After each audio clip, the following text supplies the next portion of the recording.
This episode, combined with last week, is exactly what I want to see from the show going forward. The character writing's on point, the mystery and intrigue's there, the action is definitely top-notch and spectacular.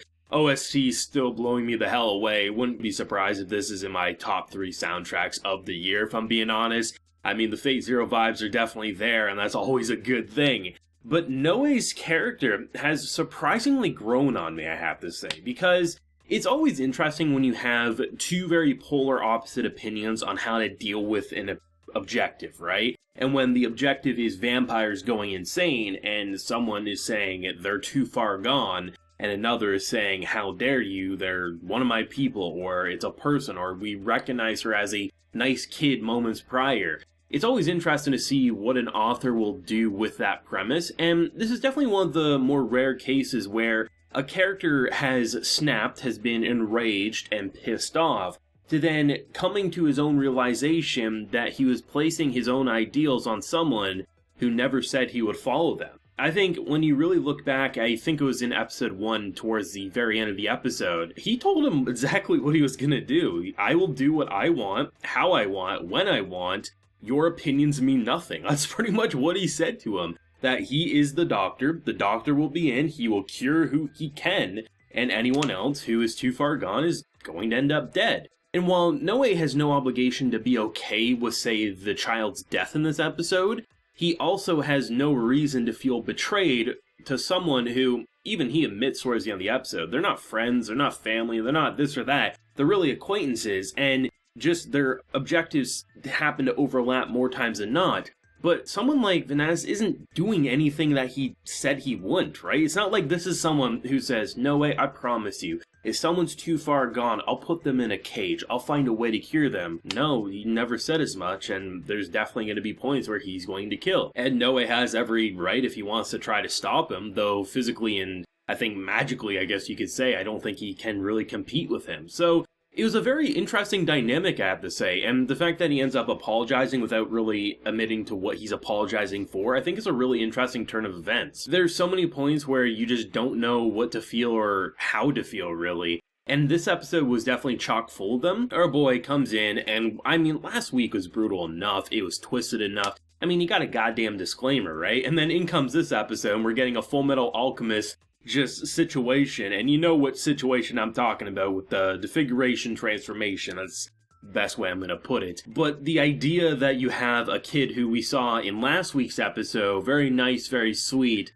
killing her family members, begging for death so she doesn't kill her last sibling, like, that's pretty twisted. She looked like a damn dinosaur. It was like Barney gone wild, basically trying to kill you in your sleep, and that's not too happy, I have to say. And I honestly was expecting Noe to stop him, and then maybe this kid would cause a rampage, kill the sibling or someone else, and then that would be why Noe would pull back. But I'm really happy to see what the direction this anime took it, because it definitely leaves much more of an impact and an oomph if they go this direction than what we're probably used to seeing in shows like this. And when the sister comes in and basically is deathing across the globe here, freezing everyone left and right, and then you have what seems to be a peculiar situation because you're kind of frozen, you're shit out of luck, and then in comes Big Daddy, Big Papa comes in, and is going from questioning to abomination to then Big Brother. And I'm like, this man has a variety of emotions, and now they're seemingly, without consideration of their own opinions,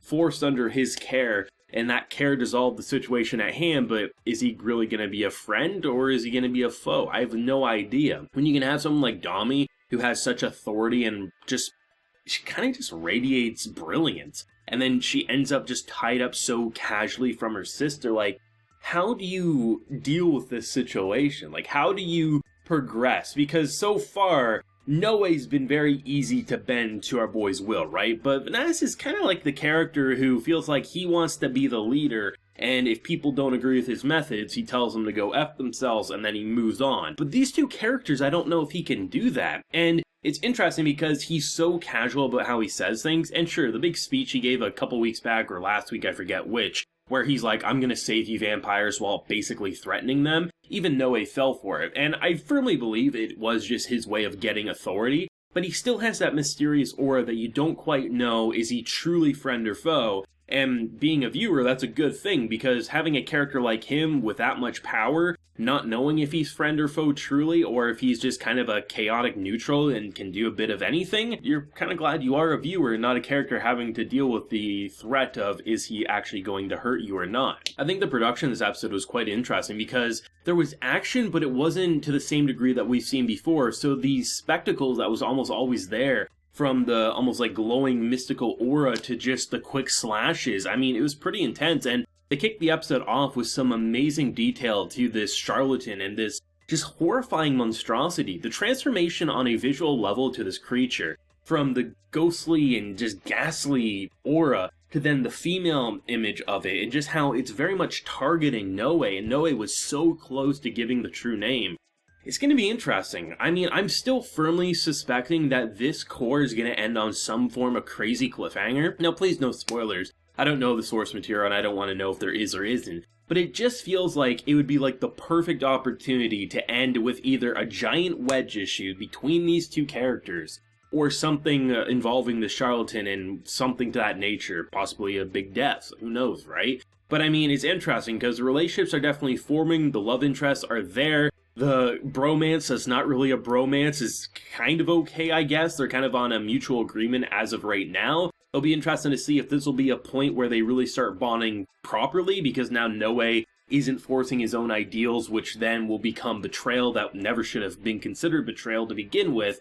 Or will this just make it even worse? Who knows, right? I would imagine they become a tad closer, but I also feel like the more times he says he has to kill, the more times Noe is going to want to stand in between him. Though, when push comes to shove, it seems like Noe does have his back, so it's anyone's guess right now. I mean, I've said it a couple different times that I think this is a show that would be so amazing to binge, and definitely the second core is looking rather promising for a binge rather than a weekly experience. But it is fun, though, I will admit, to have that weekly experience, because had I been binging this show or binging reading it, I think my opinions of the mystery about how much I can trust certain characters wouldn't feel as anxiety-filled, is probably the best way to put it. Because there's a type of anxiety that's not overwhelming, but it's always there, not knowing who to trust, what to feel at any moment, and having 7 days to wait between the episodes rather than watching 12 in a row. It's definitely a lot more intense for me, and I think that's why I definitely prefer the weekly experience more often than not. But